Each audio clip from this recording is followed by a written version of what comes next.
हे what's up guys, welcome back once again. दोस्तों, अगर आपने दिल से कोई सपना देखा है तो उसे उड़ान भरने से कोई आपको रोक नहीं सकता। कैसे एक ट्रैक्टर ने फरारी जैसी कार को भी रेस में हरा दिया और बना दिया एक इतिहास जिसे आज दुनिया याद करती है। कहानी का नाम है लैम्बोर्गिनी।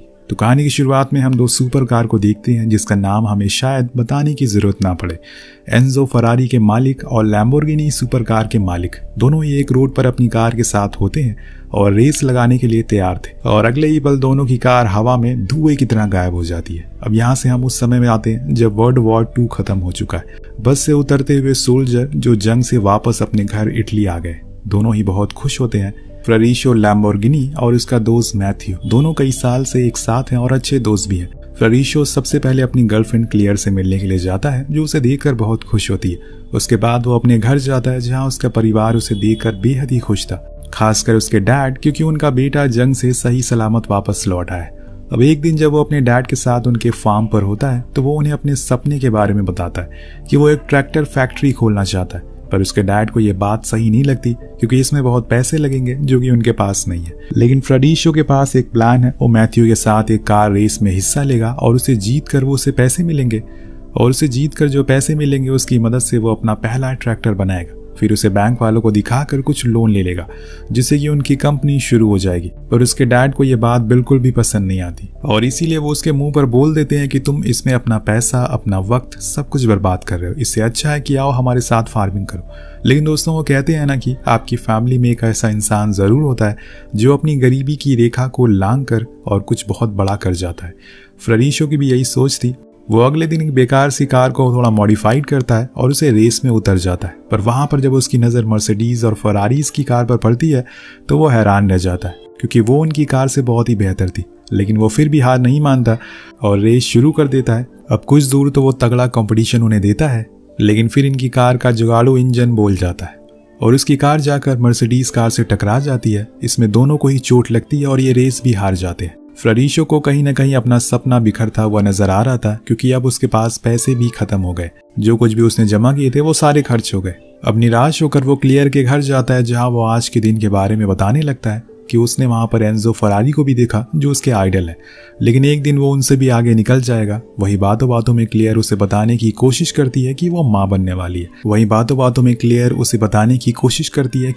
वाली है। लेकिन वो समझ ही नहीं पाता। इतने में अंदर से मैथ्यू आकर उसे कहता है कि पागल, वो मां बनने वाली है, कब से वो बताने की कोशिश कर रही है, लेकिन तुम समझ ही नहीं पा रहे हो। तो फ्लोरेंशियो को ये सुनकर थोड़ा नर्वस हो जाता है। उसे समझ नहीं आया कि वो किस तरह से रिएक्शन थे। कुछ समय बीत जाता है, लेकिन अभी तक वो अपने सपने के बारे में नहीं भूला है।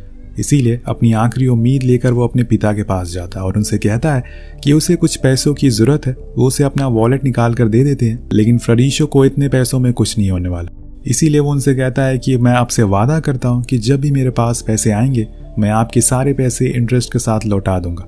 उसके पिता जब इस बात को सुनते हैं तो उनका मन बहुत भारी हो जाता है और वो उसी समय अंदर से लाकर उसके सामने फार्म्स के पेपर रख देते हैं। इसीलिए वो उसे लेकर चुपचाप क्लेयर के घर जाता है, लेकिन क्लेयर इस बात से खुश नहीं थी। वो अपने काम के लिए अपने भाई का फार्म बेच रहा था। वो उसे डांटते हुए कहती है कि तुम्हारे भाइयों ने इस फार्म को बहुत ही मेहनत से बनाया और इसीलिए जाकर उन्हें यह वापस कर दो। लेकिन फ्लोरेंशियो की जिद है, उसे ऐसा करने नहीं देती। वो जाकर फार्म को बेच देता है और जितने भी पैसे मिलते हैं उसे सबसे पहले वो एक गैराज को रेंट पर लेता है और शुरू हो जाता है अपने दोस्त मैथ्यू के साथ अपने सपने के सफर में, जो पता नहीं सच होगा या फिर नहीं। यहाँ दोनों उस गैराज का नाम लैम्बोर्गिनी रखते हैं, जहाँ से एक नई युग की शुरुआत होती है।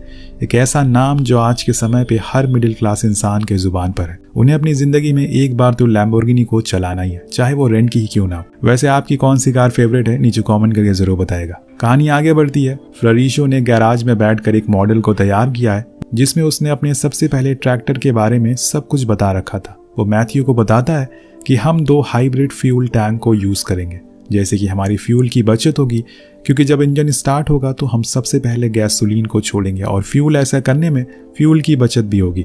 हमारा ट्रैक्टर को पावर भी ज्यादा मिलेगी। उन्होंने अपने पहले ट्रैक्टर का नाम भी सोच लिया था, जो कि था केरोके।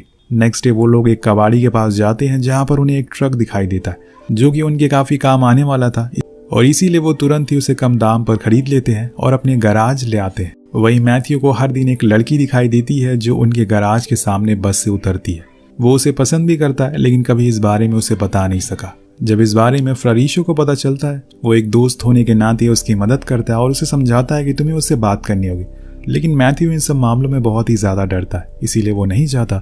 इधर जैसे जैसे दिन बीत रहते, दोनों ही उस पुराने ट्रक में अपने सारे ज़रूरत के सामान को निकालते रहते। उन्हें एक अच्छे से डेंट पेंट कर देते हैं, क्योंकि ये दोनों उसी ट्रक को एकदम नए सिरे से बनाने जा रहे हैं। अब एक दिन जब ये अपने ट्रैक्टर पर काम करने के बाद कॉफ़ी पीने के लिए जाते हैं, तो वहाँ वही लड़की आती है जिसे मैथ्यू बहुत पसंद करता है। फ्लोरिशो उसे कहता है कि आज तुम्हें जाना होगा, वरना वो किसी और की हो जाएगी। पर आज भी वो डर ही रहा था, इसीलिए फ्लोरिशो उसकी जगह खुद जाकर उसे बात करता है, जहाँ वो लड़की अपना नाम अकीता बताती है। इसके बाद फ्लोरिशो लाकर उसे मैथ्यू से मिलवाता है, पर अभी भी वो बहुत डर रहा था, इसीलिए वो कहता है कि आओ तुम हमारे साथ कॉफ़ी को एंजॉय करो। लेकिन अकीता को स्कूल के लिए लेट हो रहा था, इसीलिए वो चली जाती है। उसके जाने के बाद मैथ्यू कहता है कि वो तुम्हें पसंद करती है, इसीलिए उसने तुमसे बात करी। तो फ्लोरिशो उसको जवाब देते हुए कहता है कि अगर तुम उसे जाकर बात करते तो वो तुम्हें भी पसंद करती, लेकिन तुम जाते ही नहीं हो। पर घबराओ मत, मैंने तुम्हारे बारे में उसे अंदर बात कर ली है। अब यहाँ से फ्लोरिशो घर जाता है, जहाँ पर क्लेयर और वो दोनों एक अच्छा समय साथ बिताते हैं। क्लेयर कहती है इसी महीने में हमारा बच्चा जन्म लेने वाला है और मैं चाहती हूँ कि जब हमारा बच्चा इस दुनिया में आए वो सबसे पहले तुम्हें देखे। फ्लोरिशो से वादा करता है कि ऐसा ही होगा। अब ट्रैक्टर का काम तेजी से हो रहा था, ये दोनों वेल्डिंग करके एक नए बम्पर बनाते हैं। इसी बीच अकीता बस से उतरती है, वो फ्लोरिशो को देखकर वेव करती है। वो तुरंत मैथ्यू से कहता है कि तुम भी वेव करो, और वो उसकी बात मानता है और हेलो करता है, जिसके बाद दोनों फिर से काम पर लग जाते हैं। लेकिन इस बात का भी ध्यान रखना है कि ये काम कम से कम लागत में होना चाहिए, तभी इन्हें प्रॉफिट होगा। अब इसी तरह से समय बीतता रहता है और न्यू ईयर आ जाता है। मैथ्यू, क्लेयर और फ्लोरिशो तीनों ही साथ में पार्टी करते हैं और खूब मस्ती करते हैं। जैसे जैसे महीना बीत रहा था, इनका ट्रैक्टर का काम भी पूरा होने लगता है और अब तो कुछ ही चीजें बची रह गई थी। फ्लोरिशो बड़े ही प्यार से उस पर पेंट करता है और उसे अच्छे से साफ भी करता है। इसके बाद वो दोनों ही प्रिंटिंग कंपनी के पास जाते हैं, क्योंकि जब आप कितनी भी अच्छी चीजें बना ले, अगर उसकी ब्रांडिंग अच्छे से नहीं हो तो लोग उन्हें जान नहीं पाएंगे। इसीलिए अपनी कंपनी का लोगो प्रिंट करते हैं और यहाँ बनाते हैं दुनिया का सबसे पहला लैम्बोर्गिनी के नाम का लोगो। पर अभी रुकिए, अभी वो बुल डिजाइन वाला लोगो की कहानी अभी बाकी है। पर घर जाकर उसकी माँ उसे बताती है कि क्लेयर को बहुत पेन हो रहा था, काफी खून बह रहा था, इसीलिए हमने उसे तुरंत हॉस्पिटल भेज दिया। ये सुनकर वो भागते हुए हॉस्पिटल पहुंचता है, जहां हम देखते हैं कि क्लेयर अपने बच्चे को जन्म देते हुए बहुत दर्द में है। उसे ब्लीडिंग लगातार होती जा रही है। वो बार बार फ्लोरिशो को आवाज लगाती है, लेकिन वो उस समय उसके पास नहीं था। कुछ ही समय के बाद वो अपने बच्चे को जन्म तो दे देती है, लेकिन वो बच नहीं पाती। जब तक फ्लोरिशो वहां पहुंचता है, डॉक्टर उसे बताते हैं कि उसकी वाइफ ने एक बच्चे को जन्म तो दिया है, लेकिन वो इस दुनिया से जा चुकी है। अब ये सुनकर वो पूरी तरह से टूट जाता और जाकर मरी हुई क्लेयर से गले लग जाता है। वो बहुत रोता है। आज उसे बहुत पछतावा हो रहा था कि काश वो क्लेयर के पास होता।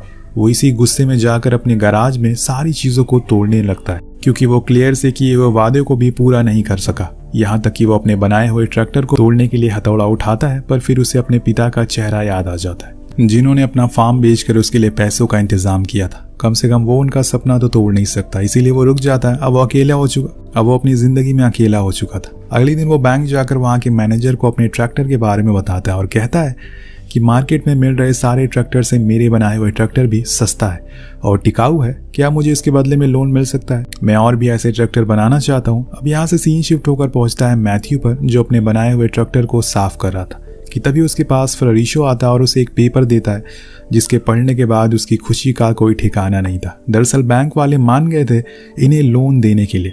वहीं फ्लोरिशो के पिता उसके बच्चे को अपने पास रख लेते हैं ताकि वो उसका अच्छे से ख्याल रख सके।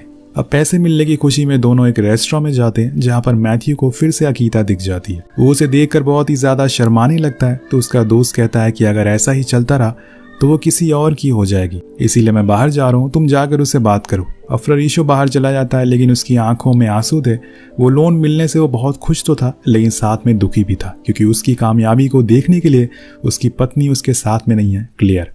उसे की याद में वो एक कोने में बैठकर सिगरेट पीने लगता है कि तभी वहां पर अकीता आती। उसे ऐसे उदास उसके पास बैठ जाती, तो फ्लोरिशो पूछता है कि क्या तुमने मेरे दोस्त से बात की? वो कहती है कि हाँ, लेकिन वो मुझसे नजरें तक नहीं मिला पा रहा है। तो वो कहता है कि तुम्हें उसे थोड़ा और वक्त देना चाहिए।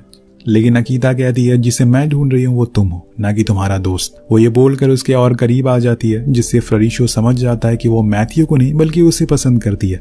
अब दोनों को ऐसे करीब बैठे हुए मैथ्यू बालकनी से देख लेता है। उसे लगता है कि फ्लोरिशो ने उसे धोखा दिया है। और जब वो उसे मिलता है तो उसे आज पहली बार ऊंची आवाज में चिल्लाते हुए कहता है कि तुम्हें शर्म आनी चाहिए, कुछ दिन पहले ही तुम्हारी पत्नी की मौत हुई है और आज ये तुम कर रहे हो, तुम मुझसे शुरू से धोखा दे रहे हो। पर फ्लरिशो का कहना था कि वो तो बस अपने बच्चे के लिए एक माँ ढूंढ रहा है और जैसा वो सोच रहा है वैसा कुछ नहीं है। लेकिन मैथ्यू चुप नहीं होता और बोलता ही रहता है, जिसके जवाब में वो फाइनली कह देता है कि माफ करना दोस्त, वो लड़की तुम्हें नहीं बल्कि मुझे पसंद करती है। ये सुनते ही मैथ्यू उसे एक जोरदार